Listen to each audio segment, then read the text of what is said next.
Let us read Hebrews chapter 11. హెబ్రీయులకు రాసిన పత్రిక 11వ అధ్యాయం verse 24 to 29. 24 నుంచి 29 వచనాల వరకు ఉన్న వాక్య భాగాన్ని చూద్దాం.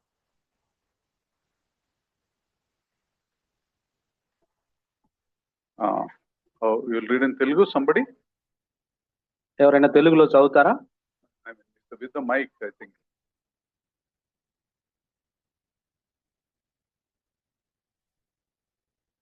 నేనే చదువు. హెబ్రీయులకు రాసిన పత్రిక 11వ అధ్యాయం 24 నుంచి 29 వచనాలు చదువుకుందాం. Hebrews chapter 11 24 to 29.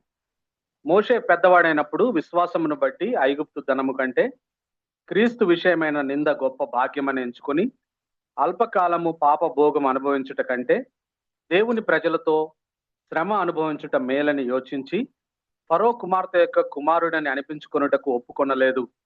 ఏలైనగా అతడు ప్రతిఫలముగా కలగబోవు బహుమానమందు దృష్టి ఉంచెను. విశ్వాసమును బట్టి అతడు అదృశ్యుడైన వానిని చూచుచున్నట్లు స్థిరబుద్ధి గలవాడై రాజాగ్రహమునకు భయపడక ఐగుప్తును విడిచిపోయెను.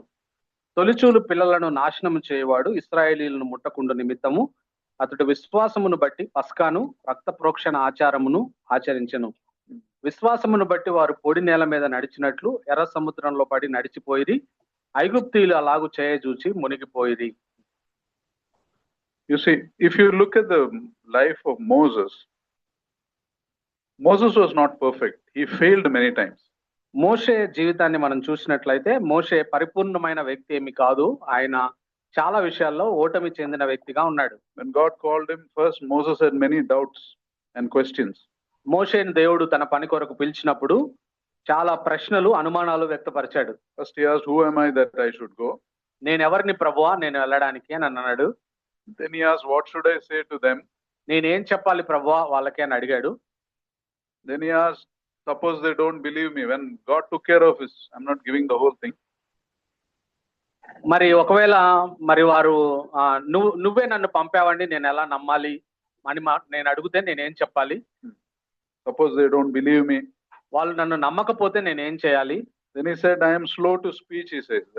That was one more excuse he gave. నేను నోటి మాంద్యం గలవాడును అని చెప్పాడు. ఇంకొక సాకు చెప్పడానికి ప్రయత్నం చేశాడు. Finally he said, send somebody else, he said. ఆ తర్వాత చివరిగా నేను వద్దు ప్రభువా ఎవరినైనా పంపు అని అన్నాడు. So in Moses, the way he handled, you can find out it is not wrong to have doubts, but come to God and settle your doubts. కాబట్టి అనుమానాలు ఉండడం మరి తప్పు కాదు, కానీ అనుమానాలను దేవుడి దగ్గరకు వచ్చి నివృత్తి చేసుకోవాలి. అది మనం చేయాలి. అది మోషే చేశాడు. And God used him mightily. అప్పుడు మోషేను దేవుడు మహోన్నతమైన విధానంలో వాడుకున్నాడు. You know, and Moses' life is a story, a lesson of how we can find God's will among all the doubts we have, and how can we live God's will in our life. కాబట్టి మోషే జీవితం మనకేం నేర్పిస్తుందంటే మనకున్న అనుమానాలన్నిటి మధ్యలోంచి దేవుడి చిత్తాన్ని తెలుసుకొని దేవుడి చిత్త ప్రకారం ఎలా జీవించాలి అనే విషయాన్ని మోషే జీవితాన్ని ధ్యానం చేయడం ద్వారా నేర్చుకోవచ్చు. Because at the end of his life we see Moses achieved what most human beings it's impossible to achieve. Those things he achieved at the end of his life. ఎందుకంటే మోషే జీవిత చరమాంకంలో మోషే జీవితాన్ని పరిశీలన చేసినప్పుడు మనుషులకు సాధ్యం కాని గొప్ప గొప్ప కార్యాలు విజయాలు మోషే పొందుకున్నట్టుగా మనం చూస్తాం. In these passages that we read in Hebrews 11, హెబ్రీయులకు రాసిన పత్రిక 11వ అధ్యాయంలో మనం ఇప్పుడు చదివిన లేఖన భాగం, there are 4 things Moses did, we see. మోషే చేసిన 4 పనులు మనకి ఇక్కడ కనపడుతున్నాయి. 4 questions he settled about himself and his God. తనకు సంబంధించిన దేవునికి సంబంధించిన 4 ప్రశ్నలకు ఆయన సమాధానం పొందుకున్నాడు. The first question, మొట్టమొదటి ప్రశ్న, we got to ask ourselves to find God's will. First is, who am I? కాబట్టి దేవుణ్ణి మనం అడగాలి. మనము దేవునితో ఈ సందేహ నివృత్తి చేసుకోవాలి. నేను ఎవరిని అనే ప్రశ్నని మనం వేసుకోవాలి. What is my identity? నా వ్యక్తిత్వం ఏమిటి, నా గుర్తింపు ఏమిటి అనే విషయాన్ని మనం ప్రశ్నించుకోవాలి. So if you have to ask Moses who was he, his answer we find in verse 24. మరి మోషే ఎవరు, మోషే గుర్తింపు ఏమిటి అని మోషేని అడిగితే ఆ గుర్తింపు 24వ వచనంలో మనం చూస్తాం. What is it? Who am I? నేనెవరిని అనే ప్రశ్నకు ఏ విధమైన సమాధానం పొందుకున్నాడు మోషే? Can anybody say? ఎవరైనా చెప్పగలరా అదేంటో? Who am I? I am part of the family of God. I am not part of the Pharaoh's family, right? మరి ఆయన గుర్తించిన విషయం ఏమిటనంటే, నేను ఫరో కుమారుణ్ణి అని అనిపించుకోను, దేవుని ప్రజల్లో ఒకడిని అని అనిపించుకుంటాను అన్నాడు. అది ఆయన గుర్తింపు. So you see, when Moses had to know the truth about his identity, when he came to know that he was a Jew, he had two choices. కాబట్టి మోషే తన గుర్తింపును గురించిన ఆలోచన ఆయనకు వచ్చినప్పుడు ఆయన ముందు రెండు ఎంపికలు ఉన్నాయి. One is, should I continue to live like an Egyptian, because that is a very comfortable life, it is a powerful life. కాబట్టి ఒక ఐగుప్తులో ఒక రాజుగా, యువరాజుగా మరి నేను కొనసాగాల, ఎందుకంటే అది సౌకర్యవంతమైన జీవితం, అది సకల భోగాలతో కూడిన జీవితం. Or should I live as a Jew, that is God's chosen people? లేదా దేవుడు ఎంపిక చేసుకున్న యూదుడిలాగా నేను జీవించవచ్చా, ఇశ్రాయేలుడిలాగా జీవించగలనా? If he chooses to be God's chosen people, the immediate consequence will be he will live like a slave.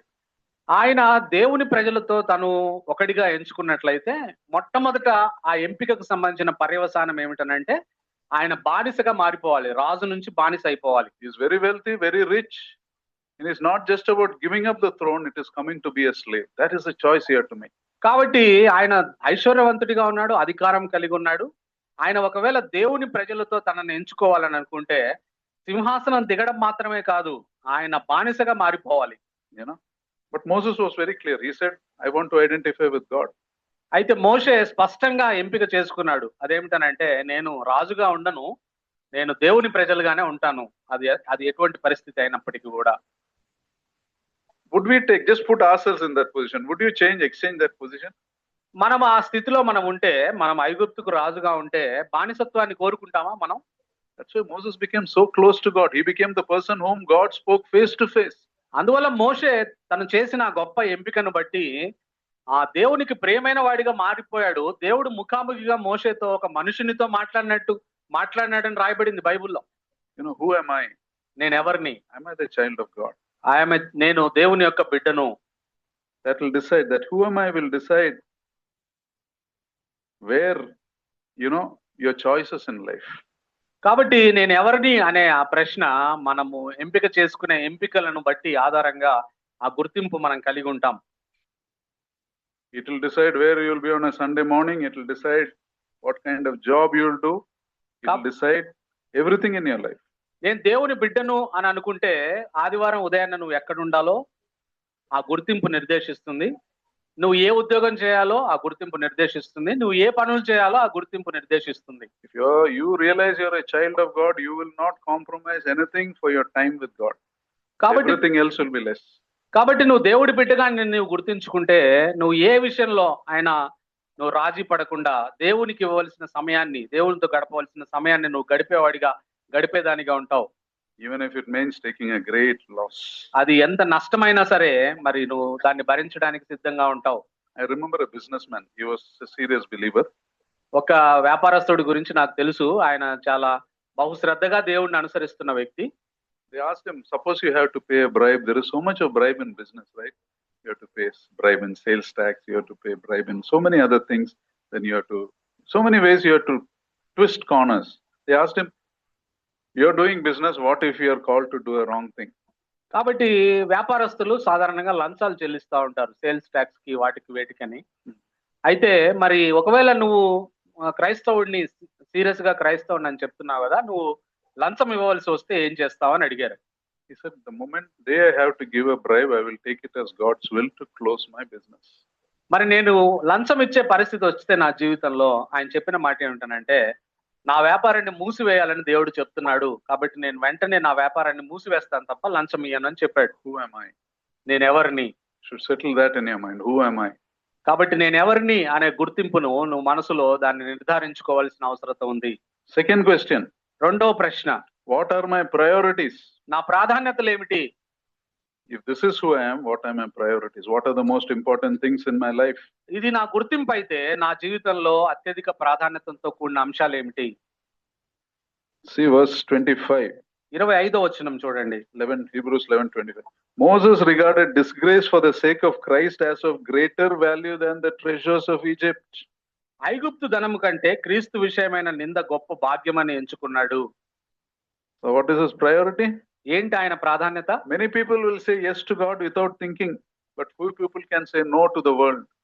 చాలా మంది దేవునికి ఆలోచన లేకుండా సరే అని చెప్తారు, కానీ ఈ లోకంలో సంబంధించిన విషయాలకు కాదు అని చెప్పరు, లేదు అని చెప్పరు. Here you see the priority of Moses. Disgrace for the Lord is of greater value than the treasures of Egypt. ఐగుప్తు ధనం కంటే క్రీస్తు విషయమైన నింద గొప్ప భాగ్యమని ఎంచుకున్నాడు. ఈయన ప్రాధాన్యతలు చూడండి, మోషే ప్రాధాన్యతలు. You see, Moses was already rich and powerful. మోషే ఇప్పటికే ఐశ్వర్యవంతుడు, శక్తివంతమైన రాజు.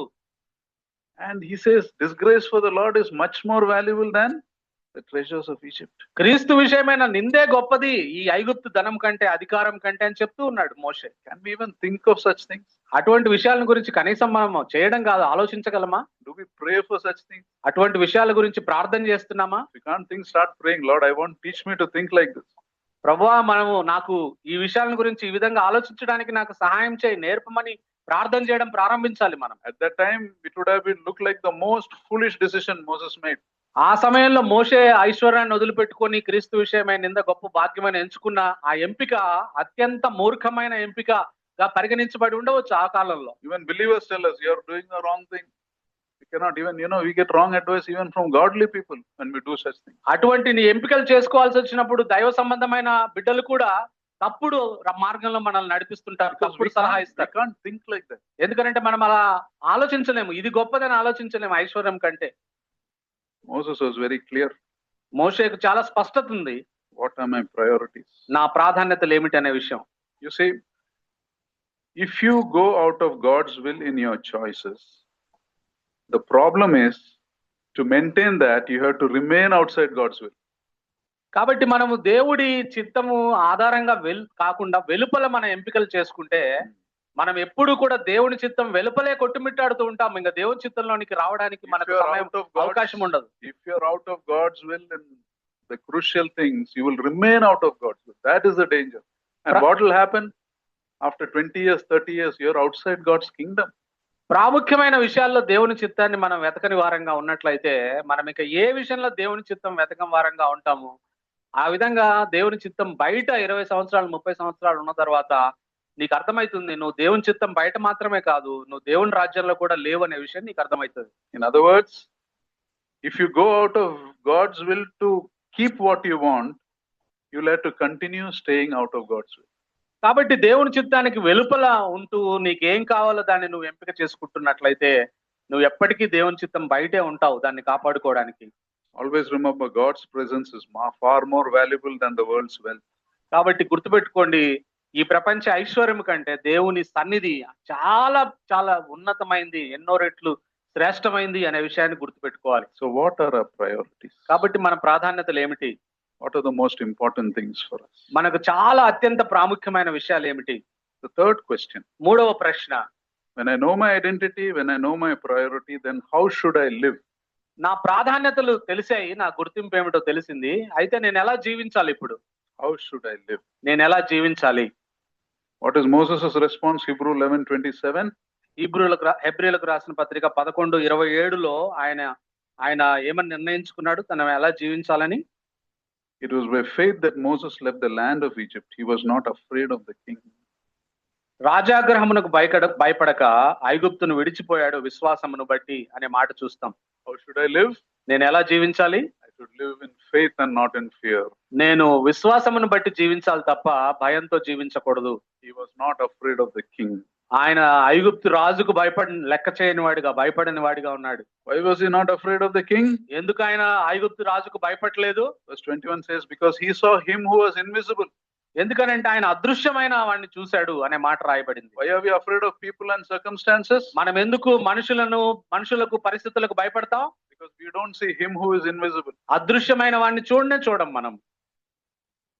He saw him who was invisible. అయితే అదృశ్యమైన వాడిని చూశాడు, అందువల్ల ఆయన విశ్వాసాన్ని కలిగి ఉన్నాడు. When Israel saw Goliath, even Saul saw Goliath, they were trembling because they saw Goliath. He was a huge fighter. మరి ఇశ్రాయేలు ప్రజలు సౌలు రాజు గొల్యాతును చూసినప్పుడు భయపడిపోతా ఉన్నారు. ఎందుకంటే గొల్యాతు బహు దేహదారుఢ్యం కలిగిన వాడుగా ఉన్నాడు. అందుకని అతన్ని చూసి భయపడిపోయారు. What does David say? అయితే దావీదు ఏమన్నాడు? Who is this uncircumcised Philistine to challenge the armies of the living God? సజీవము గల దేవుడి సైన్యాన్ని ఎదిరించడానికి సున్నతి లేని ఫిలిస్తీయుడు ఎంతటి వాడు అని అన్నాడు దావీదు. He saw him who was invisible. ఎందుకనంటే అదృశ్యుడైన దేవుణ్ణి చూశాడు ఆయన.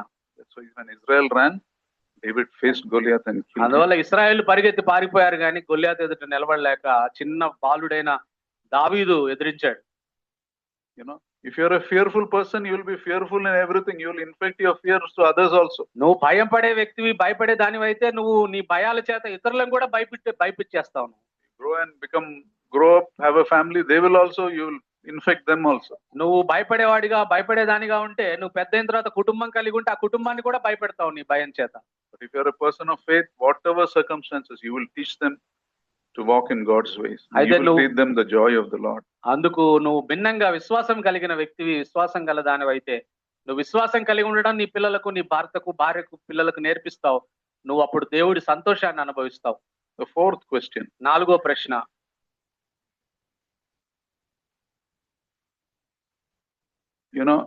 If this is who I am and these are my priorities and this is how I live, then what should be my security? That means what should I be trusting in? కాబట్టి నా గుర్తింపు ఏమిటో నాకు అర్థమైంది, నా ప్రాధాన్యతలు ఏమిటో అర్థమైంది, నేను పని చేయాల్సిన పని ఏమిటో నాకు అర్థమైంది. అయితే దేన్ని బట్టి నేను భద్రత కలిగి ఉంటాను ఈ లోకంలో? Whom am I trusting for my security? నా భద్రతను గురించి నేను ఎవరి మీద ఆధారపడుతూ ఉన్నాను? The Bible says only God can be a true security. బైబిల్లో రాయబడ్డ మాట ఏమిటనంటే దేవుడు మాత్రమే మనకు సురక్షితమైన స్థలమై ఉన్నాడు. Can you name a single person in this world? You can say nothing will happen to him, he is secure. Can we tell that about the president of US or the prime minister of India? Can we tell that to the richest man in the world? Can we tell that nothing will happen to him, he is secure? ఇప్పుడు మనం జీవిస్తున్న లోకంలో అసలు ఇతని గురించి మనకు భయమే లేదండి, ఇతనికి ఏమీ కాదని మనం అమెరికా అధ్యక్షుడి గురించి చెప్పగలమా? భారతదేశ ప్రధాని గురించి చెప్పగలమా? లేదా అత్యంత ధనవంతుడైన ఎలాన్ మస్క్ గురించి మనం చెప్పగలమా? చెప్పగలమా మాట? But you know that you can tell that to a believer. You can tell that about a believer. Nothing is going to happen to him. అయితే he is secure forever. అయితే వీళ్ళ గురించి మనం చెప్పలేము కానీ వాళ్ళకేమీ కాదని విశ్వాసుని గురించి మనం చెప్పవచ్చు. ఈయన అత్యంత భద్రత కలిగిన వాడు ఈ ప్రపంచంలో, ఈయనకేమీ కాదు, దేవుడి హస్తాల్లో ఉన్నాడు. Nothing is going to happen in life and in death for him. He is secure forever. కాబట్టి ఈయన యేసు ప్రభు నందు ఉన్నాడు. కాబట్టి ఈ విశ్వాసికి జీవించేటప్పుడు ఏమీ కాదు, మరణించిన తర్వాత ఏం కాదు, మరణించినప్పుడు కూడా ఏం కాదు, ఈయన భద్రత గల హస్తాల్లో ఉన్నాడు అని చెప్పవచ్చు. Only a believer has this precious promise.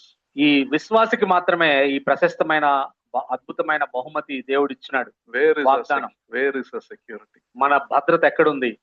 Psalm 91:1 says, he who dwells in the shelter of the Most High will rest in the shadow of the Almighty. 91వ కీర్తన 1వ వచనంలో మహోన్నతుని చాటున నివసించువాడే సర్వశక్తుని నీడన విశ్రమించువాడు అని రాయబడింది.